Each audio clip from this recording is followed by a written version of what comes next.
लखनऊ में समाजवादी पार्टी विधायकों ने योगी सरकार के खिलाफ जबरदस्त विरोध प्रदर्शन किया है। आज से यूपी विधानसभा का बजट सत्र है और आज लखनऊ में सरकार का विरोध प्रदर्शन, कानपुर बुलडोजर कांड समेत कई और मुद्दों को लेकर जबरदस्त हंगामा वहां देखा जा रहा है। यूपी विधानसभा के बाहर समाजवादी पार्टी के नेता जुटे हैं और विरोध प्रदर्शन कर रहे हैं।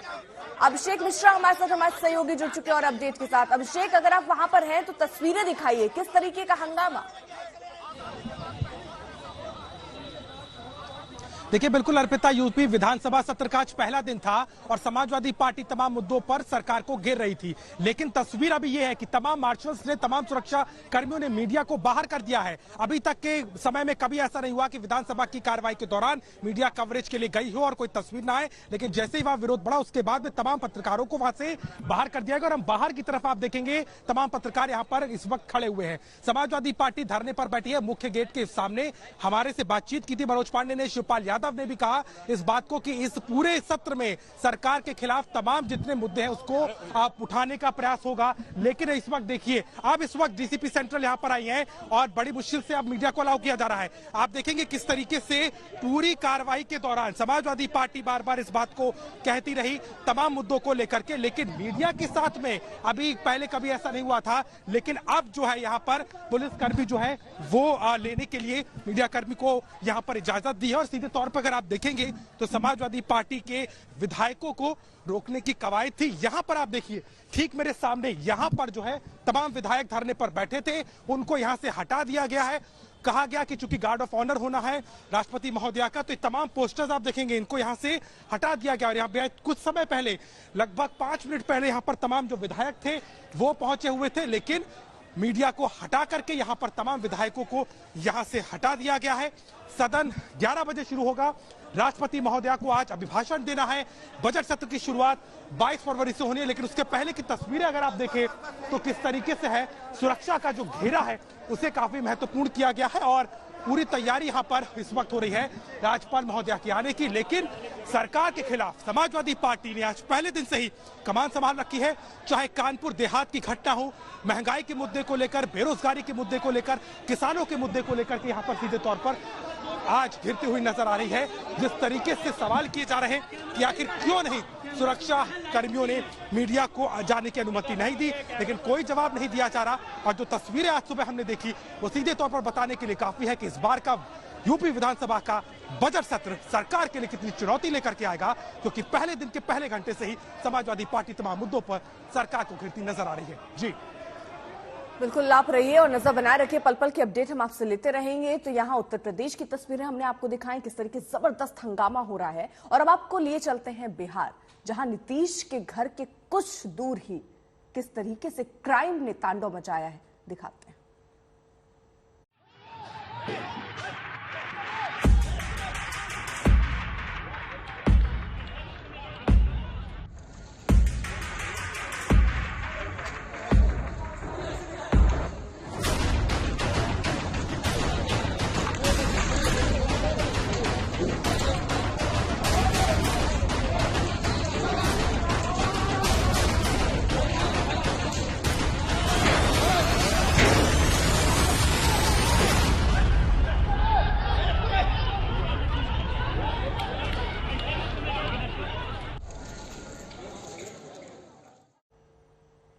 तो बिहार की राजधानी पटना से सिर्फ 35 किलोमीटर दूर पार्किंग के विवाद में जबरदस्त हिंसा हुई।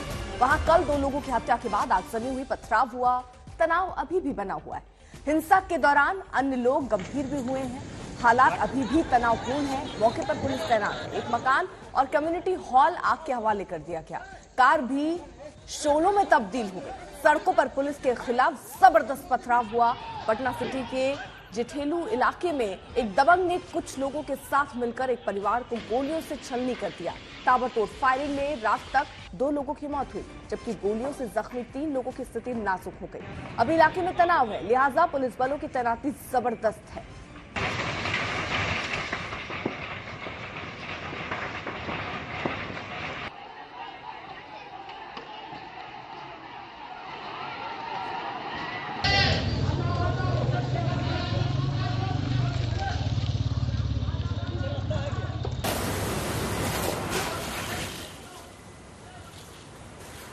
ये तस्वीरें आपको दिखा रहे, 2 गुटों में फायरिंग हुई, कई घंटे बवाल बरपा रहा। कई जगहों पर तो इलाका जिस तरीके से है वहां पर इतने पथराव हुए कि पुलिस तक को भागना पड़ा। इमारत में आग लग गई। सड़क पर अगर आप देखिए तो गाड़ियां धू धू कर जलती हुई नजर आ रही है।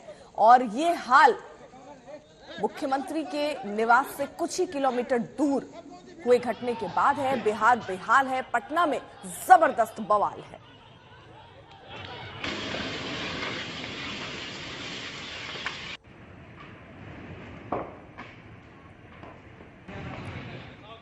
अब 100 राउंड गोली, 3 लोगों की मौत पर सवाल भी खड़े हो रहे हैं। पटना से करीब 45 किलोमीटर, आखिरकार ये कैसे हो गया? सुशासन में पुलिस इतनी सुस्त आखिरकार क्यों रही और ये लापरवाही किसकी है? कौन होगा इसका जिम्मेदार? वारदात वाले गांव में घुसने में पुलिस को आखिरकार डर क्यों लगा? 100 राउंड गोलीबारी, पुलिस की लचर तैयारी दिख रही है यहां पर, इसलिए सवाल उठ रहे हैं। यादव गुटों के झगड़े में हाथ डालने से आखिरकार पुलिस क्यों डरी?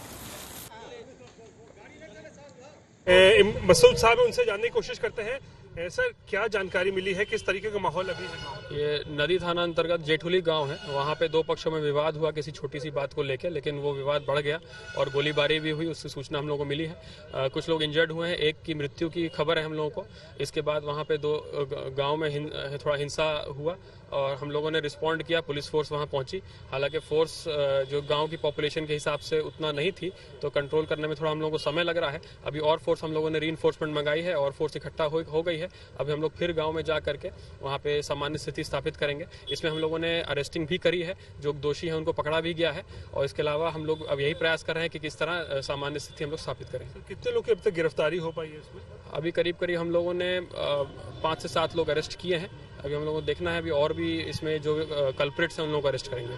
और जो इसमें जो आरोपी है मुख्य उमेश राय, उसके घर पे भी आगजनी की गई है, काफी पुलिस की गाड़ियों को भी क्षतिग्रस्त किया गया है। हाँ, पुलिस की गाड़ियों पर भी हमला हुआ है और पत्थरबाजी भी हुई है। कुछ हमारे जवान को भी चोट आई है और हम लोगों ने और रीइंफोर्समेंट मंगा लिया है। हम लोग फिर से जो है इसमें जाके कार्रवाई करेंगे। शशि भूषण हमारे साथ, हमारे सहयोगी इस वक्त जुड़ चुके हैं। शशि भूषण, इस वक्त वहां स्थिति क्या है, जरा बताइए। और ये पूरा बवाल दरअसल क्यों और किस किस तरीके के सवाल अब इस घटना के बाद खड़े हो रहे हैं? ये बड़े सवाल हैं और बड़े सवाल सीधे सीधे सरकार से हैं, क्योंकि लॉ एंड ऑर्डर का टोटल फेल्योर माना जा सकता है। और कल जो 8 घंटे तक पूरा इलाका कहीं न कहीं आग में धधकता रहा और जो खूनी खेल खेला गया नेहा, उसके बाद रात में जो बात थी हमारे सहयोगी रोहित, वो हम दिखा रहे थे अपने दर्शकों को। और पटना के ग्रामीण एसपी जो दावा कर रहे थे कि अब स्थिति को काबू में कर लिया गया है, वो हालात एक बार फिर से बेकाबू हुए हैं। और इस वक्त हम खुद जेठुली गांव से थोड़ी दूरी पे हैं, क्योंकि वहां पर स्थिति ऐसी हो गई कि आज मीडिया के ऊपर हमला किया गया जब हम लोग पहुंचे थे वहां पे। और उसके बाद वहां स्थिति ऐसी है कि पुलिस जो डिप्लॉय किया गया था पुलिस टीम को वहां पे, वो भी वहां से थोड़ी दूर पर बाहर निकल करके कैंप कर रही है। इस वक्त जेठुली गांव में पुलिस नहीं है, फायर फाइटिंग की टीम नहीं है। फायर फाइटिंग की टीम जो आई थी वो वापस लौट गई है।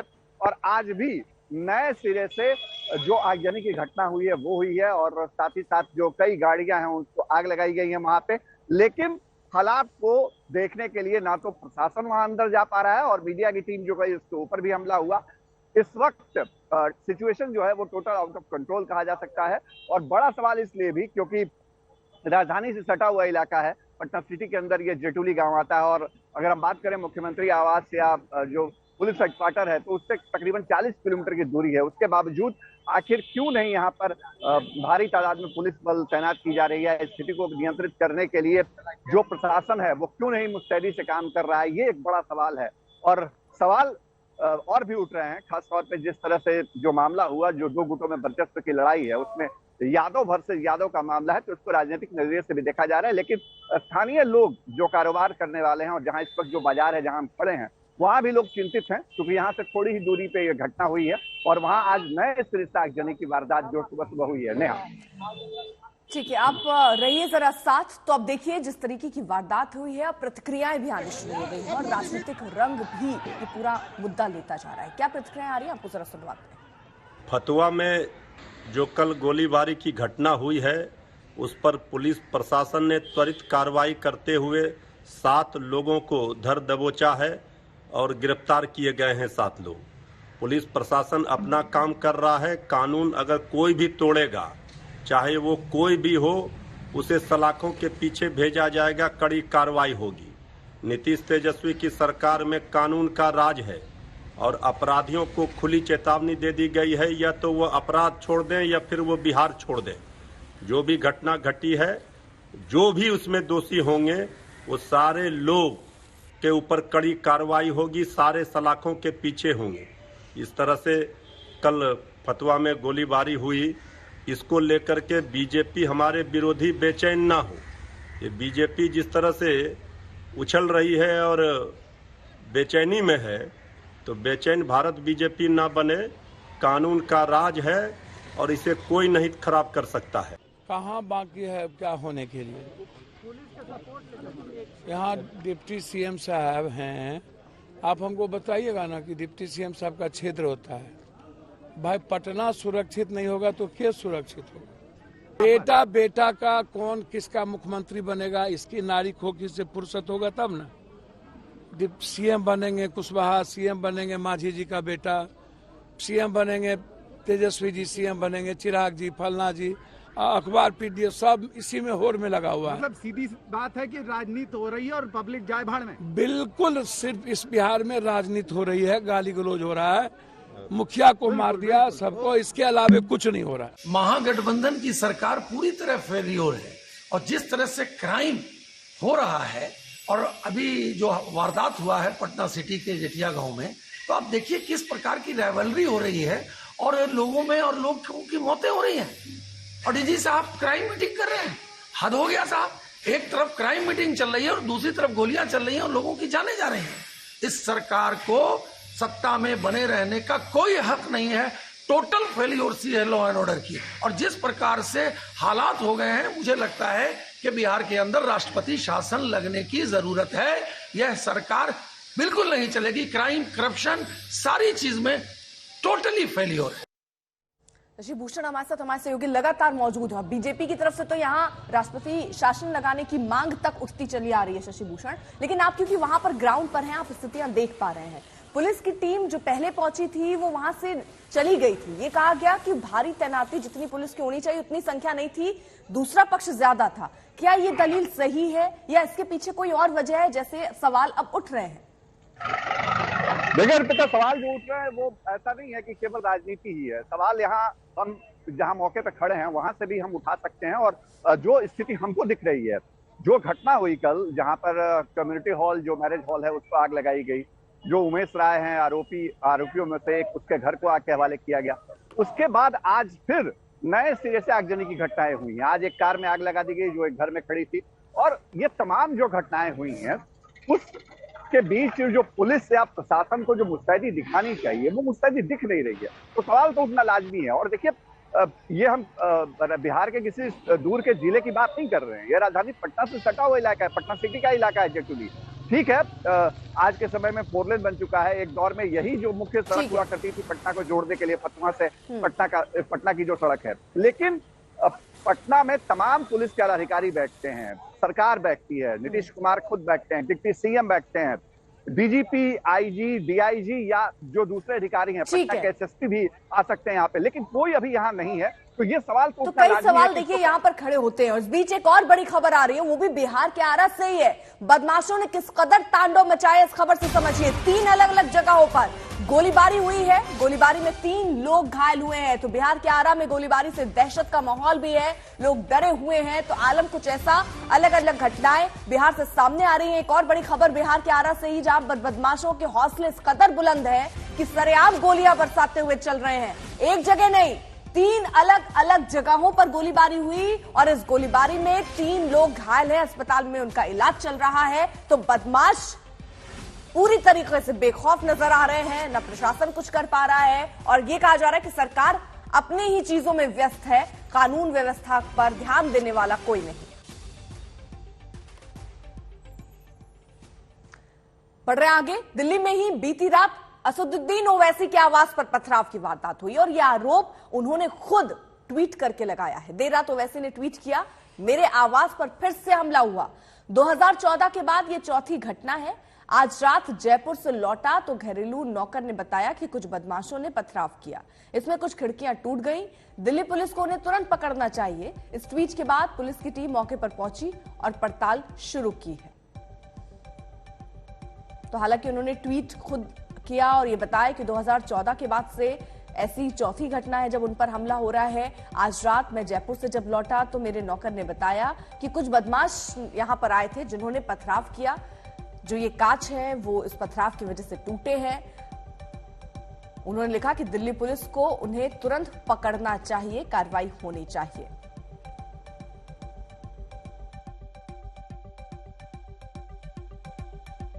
राजधानी के अशोका रोड स्थित असदुद्दीन ओवैसी के आवास पर जिस तरह से उन्होंने ये आरोप लगाया है कि हमला हुआ और शीशे तोड़े गए खिड़कियों के, उसमें साफ तौर पर बहुत सारे सवाल उठते हैं। लेकिन इन सब के बीच में बेसुराग पुलिस को सबसे बड़ा सहारा है सीसीटीवी फुटेज का। वो सीसीटीवी फुटेज जो कि इस जो बंगलो है उसके ठीक बाहर लगा हुआ है एक, और दूसरा उसके ठीक बगल वाले यानी 36 अशोका रोड पर आप देख सकते हैं किस तरह से एक दूसरा सीसीटीवी फुटेज है। और इस दूसरे सीसीटीवी फुटेज का जो एंगल है वो सीधे तौर पर 34 अशोका रोड यानी असदुद्दीन ओवैसी के आवास के ठीक सामने है।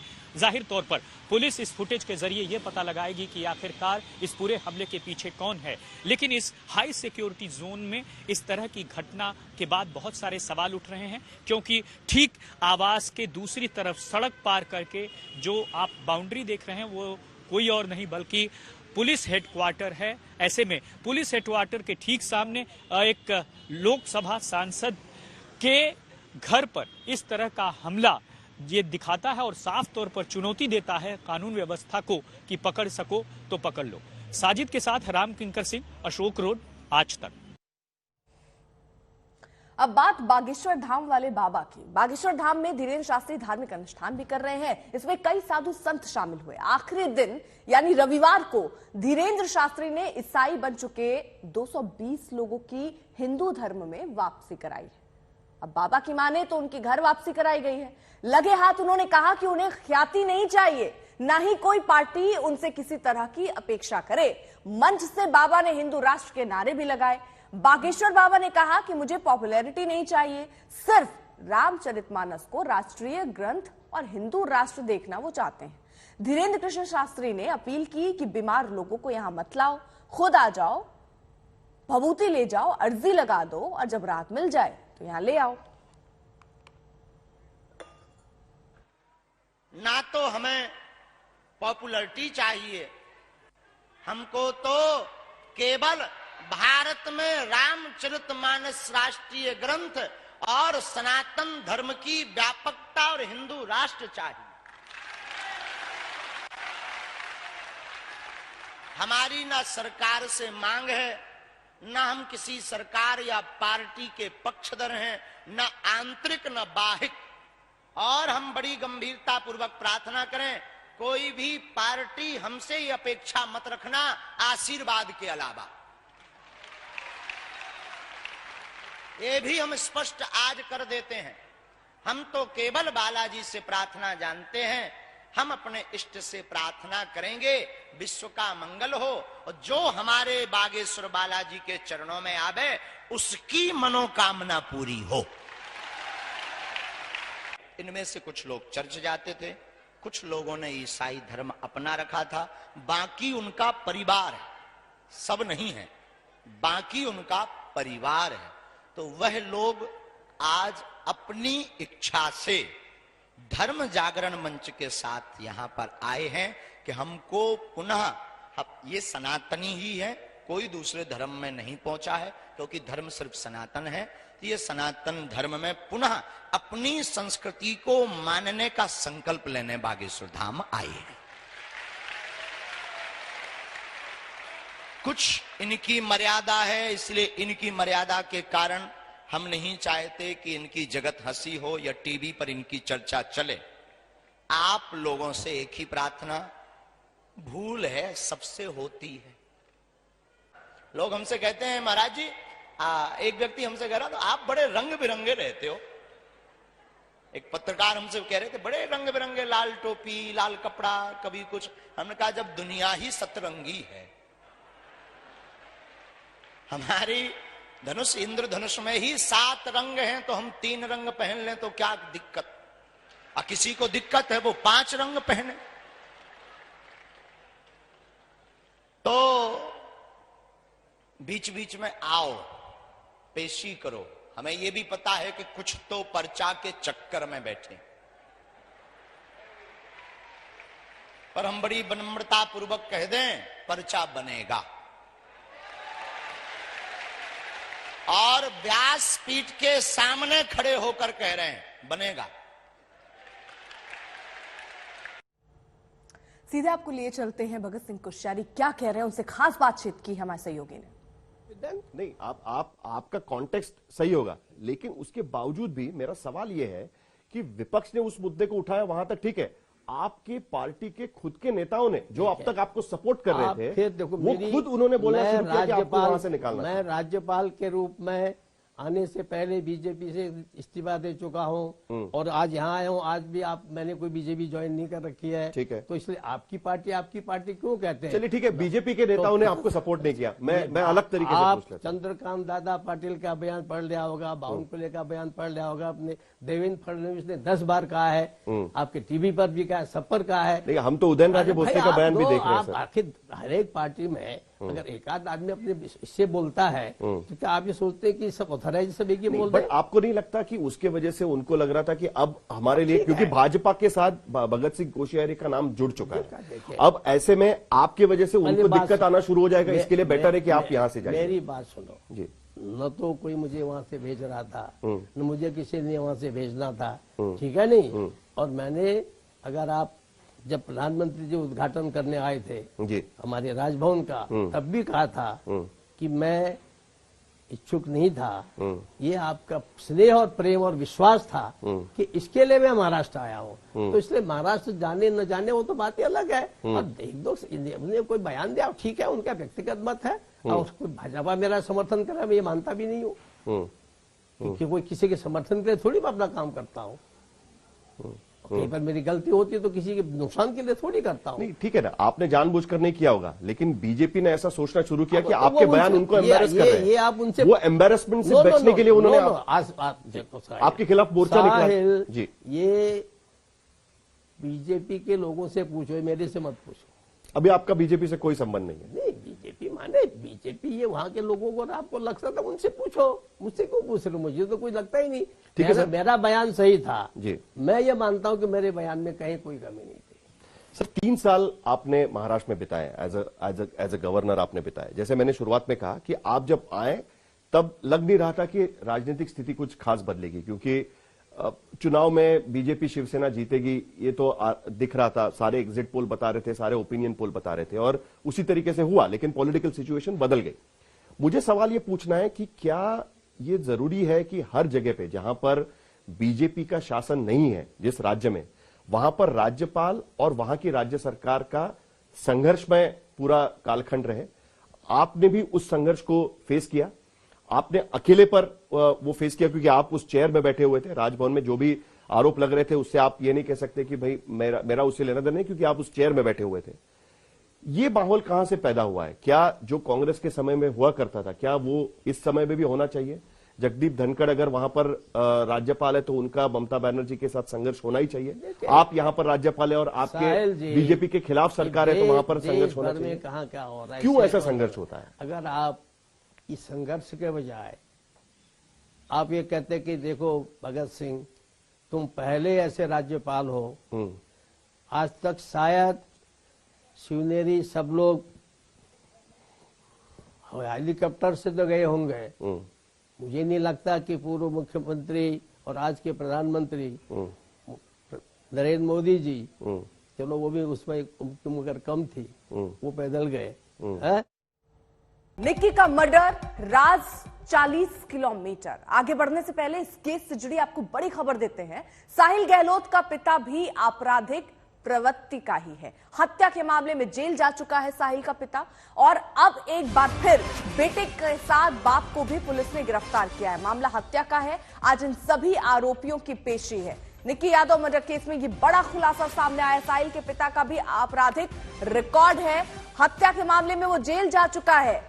ये भी खबरें आ रही हैं बीच में कि क्या उसे सब कुछ पता था। 1997 में साहिल के पिता की गिरफ्तारी हुई थी और एक बार फिर से हत्या के मामले में इस निक्की मर्डर केस में गिरफ्तारी हुई है। तो बड़ी खबर आपको बता दें, अब पिता जो है साहिल का वो भी आपराधिक प्रवृत्ति का ही बताया जा रहा है।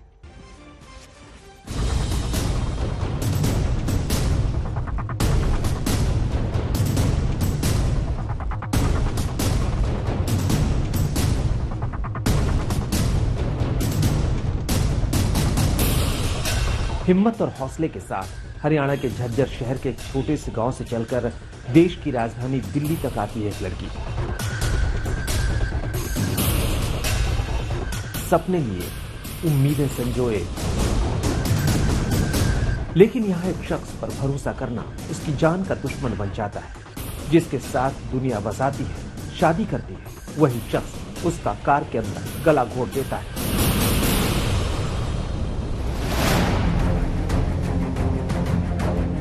हम बात कर रहे हैं श्रद्धा के बाद दिल्ली के दूसरे सबसे सनसनीखेज कांड निक्की यादव मर्डर की। आज हम आपको इस मर्डर की पूरी इनसाइड स्टोरी बताएंगे। निगम बोध घाट पर कत्ल हुआ और नजफगढ़ के पास मित्राओं में निक्की की लाश ठिकाने लगाई गई। हम आपको इन दोनों जगहों के बीच के 40 किलोमीटर के पूरे फासले के बीच क्या कुछ हुआ ये बताएंगे और सबसे बड़ी बात, इस साजिश के किरदारों के चेहरों से पर्दा उठाएंगे। पहले जरा इन किरदारों पर नजर डाल लीजिए।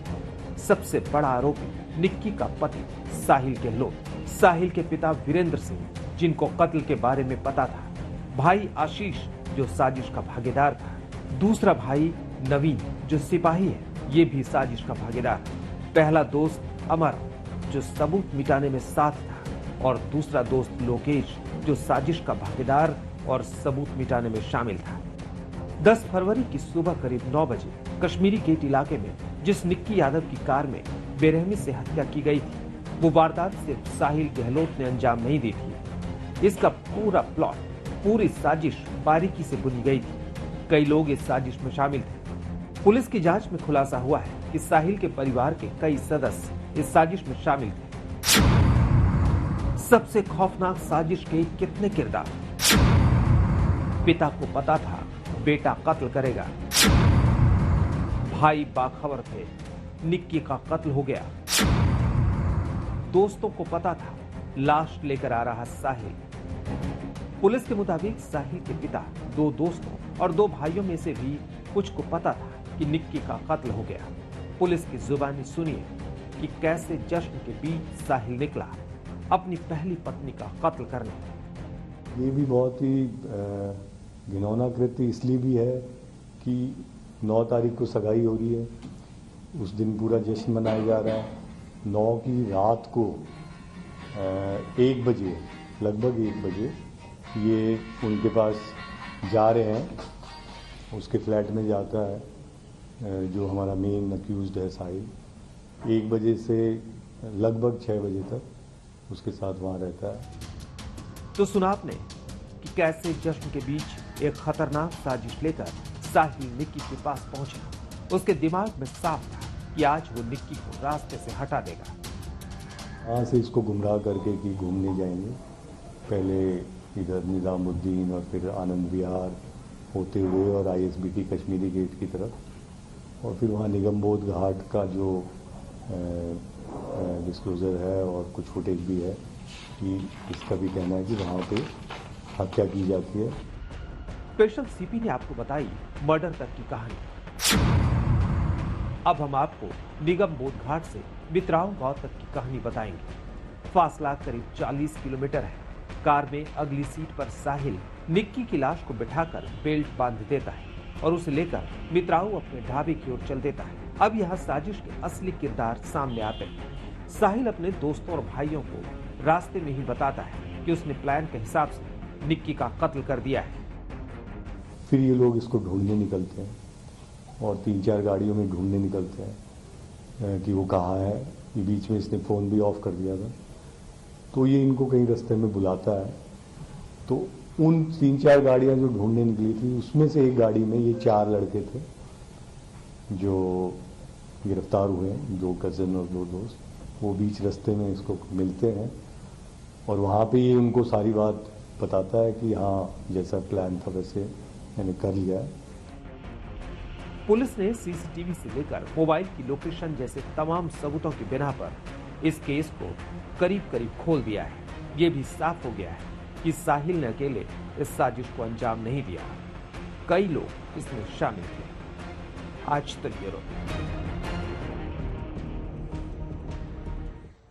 जिस दिन दूसरी शादी कर रहा था उसी दिन साहिल गहलोत ने दिल्ली के कश्मीरी गेट के पास पहली बीबी निक्की यादव का कत्ल कर दिया। लेकिन इस सनसनीखेज मर्डर कांड के कई राज हैं जो अब तक खुले नहीं हैं। आखिर कौन लोग थे इस पूरी साजिश के भागीदार, किसका क्या रोल था, हर सवाल का जवाब देती अब आपको ये रिपोर्ट दिखाते हैं।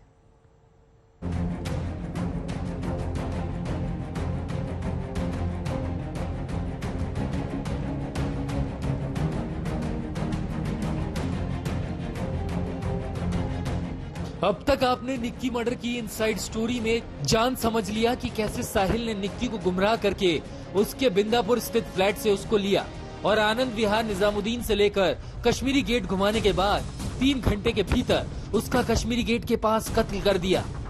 अब यहाँ इस कहानी की साजिश के भागीदारों की एंट्री शुरू होती है। साहिल ने अपने दोस्तों और भाइयों को तब फोन किया जब उसकी कार में निक्की की लाश रखी थी। सुनिए इन 4 लोगों से साहिल ने क्या कहा। अपना प्लान पूरी तरह से कामयाब रहा। मैंने निक्की को मार डाला है। निक्की की लाश कार में रखी है। अब इसको ठिकाने लगाना है। दिल्ली पुलिस सूत्रों की माने तो साहिल गहलोत ने शुरू से ही दिल्ली पुलिस को गुमराह करने की कोशिश की, जांच की दिशा को भटकाने की कोशिश की। लेकिन जब दिल्ली पुलिस की जांच आगे बढ़ी तो पता लगा कि कत्ल की वारदात को भले ही साहिल ने अकेले अंजाम दिया, लेकिन उसकी बात की साजिश में साहिल के अलावा उसके पिता और उसके 2 भाई और 2 दोस्त भी शामिल हैं। अब पुलिस पूछताछ करके और टेक्निकल एविडेंस के जरिए ये पता लगाने की कोशिश कर रही है कि इन सब का अलग अलग रोल क्या था। वो कौन लोग थे जिन्होंने साहिल के साथ मिलकर कार की डिग्गी से निक्की की बॉडी को बाहर निकाला और फ्रिज में रखा। अब साहिल और उसके साथ 4 लोग निक्की की लाश को ठिकाने लगाने के लिए निकलते हैं। एक कार में साहिल और निक्की की लाश है, जबकि दूसरी कार में उसके 2 दोस्त लोकेश और अमर और 2 भाई आशीष और नवीन हैं। 2 कार में ये लोग साहिल के ढाबे की ओर जाते हैं। 4 लोग ढाबे के बाहर निगरानी के लिए खड़े हो जाते हैं, जबकि साहिल ढाबे के भीतर कार को खड़ी करता है। कार की अगली सीट से निक्की की लाश निकालता है और लाश को कार की डिग्गी में डाल देता है। इसके बाद 5 लोग दूसरी कार से घर के लिए निकलते हैं, जहाँ पहले साहिल की शादी का जश्न चल रहा होता है। यहाँ पे ये उनको सारी बात बताता है कि हाँ, जैसा प्लान था वैसे मैंने कर लिया है। और फिर ये इसके साथ साथ आते हैं मित्राओं में, और मित्राओं में आके और ये लोग निगरानी रखते हैं कि ये बॉडी को अच्छे से वहाँ अंदर रख दे। और फिर ये सारे 5 उस गाड़ी को, जो वेरना गाड़ी थी जिसमें बॉडी थी, उसको वहीं छोड़ के, और फिर जो दूसरी गाड़ी थी नेक्सा जिसमें वो 4 लोग थे, ये सब फिर घर जाते हैं और फिर शादी में बारात वरात लेके निकल जाते हैं और फिर शादी भी बड़े धूमधाम से अपना करके आते हैं। अब तक आपने साजिश में साहिल के साथ शामिल 4 लोगों के बारे में जाना। अब इस साजिश के एक और सबसे बड़े किरदार वीरेंद्र सिंह के बारे में बताते हैं। वीरेंद्र सिंह यानी साहिल के पिता।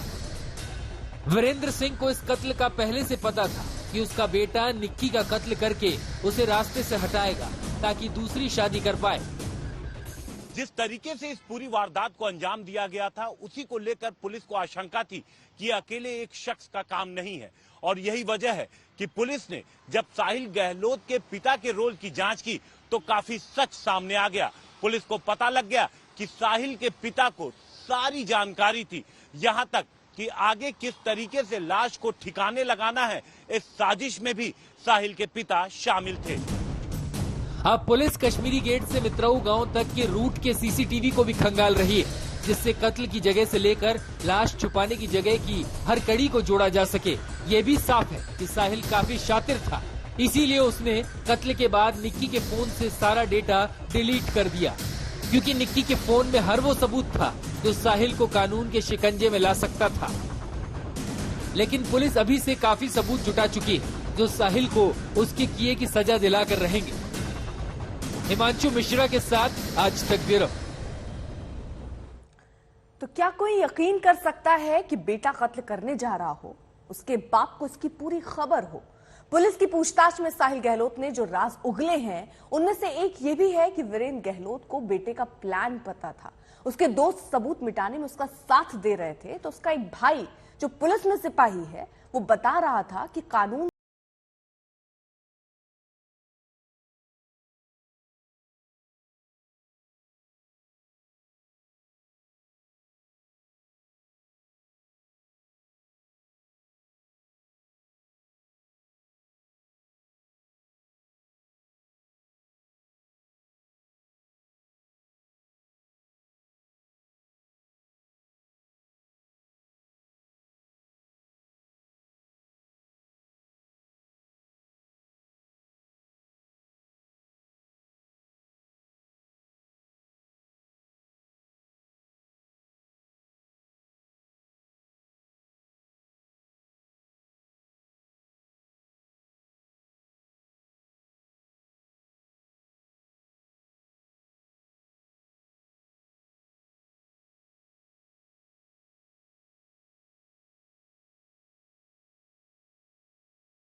अब यह भी साफ हो गया है कि 1 अक्टूबर 2020 को ही साहिल निक्की से शादी कर चुका था। साहिल गहलोत ने अपनी मर्जी से ग्रेटर नोएडा के इसी मंदिर में निक्की यादव के साथ 7 फेरे लिए थे। दोनों में से किसी पर भी कोई दबाव नहीं था। आर्य समाज के अध्यक्ष की बात सुनिए, जो बता रहे हैं कि कैसे हुई थी ग्रेटर नोएडा के मंदिर में निक्की और साहिल की शादी। 1/10/2020। कब आए थे, किस टाइम आए थे? वो जो है मतलब करीब सुबह का ही समय था, 11 बजे करीब। विधि विधान से जो पंडित हैं हमारे वो संस्कार कराते हैं, उसके बाद एक सर्टिफिकेट जारी हो जाता है। जी सर, दोनों तरफ से कितने लोग आए थे, निक्की की तरफ से या फिर साहिल की तरफ से? और 2 लोग थे उनके साथ, वो किसकी तरफ से थे इतनी तो मुझे याद नहीं है। इस बात की कल्पना करके भी कोई सिहर सकता है कि एक शख्स ने सुबह करीब 9 बजे कार में अपनी पहली पत्नी का तार से गला घोट दिया, अगले कुछ घंटे में शव को एक फ्रिज में ठूस दिया और फिर शाम को जाकर दूसरी शादी कर ली। हालांकि निक्की के पिता का कहना है कि उनको निक्की और साहिल की शादी के बारे में कुछ नहीं पता। क्राइम ब्रांच ने ये कहा है कि निक्की और साहिल की पहले ही शादी हो चुकी थी। क्या आपको इस बारे में कुछ पता था? हमें कुछ नहीं पता था। जिस निक्की ने अपने घर परिवार से अलग होकर साहिल के साथ नाता जोड़ा था, उसी साहिल ने निक्की को मौत के घाट उतार दिया। लेकिन उसकी पूरी साजिश का हर राज अब खुल चुका है। हिमांशु मिश्रा के साथ आज तक ब्यूरो।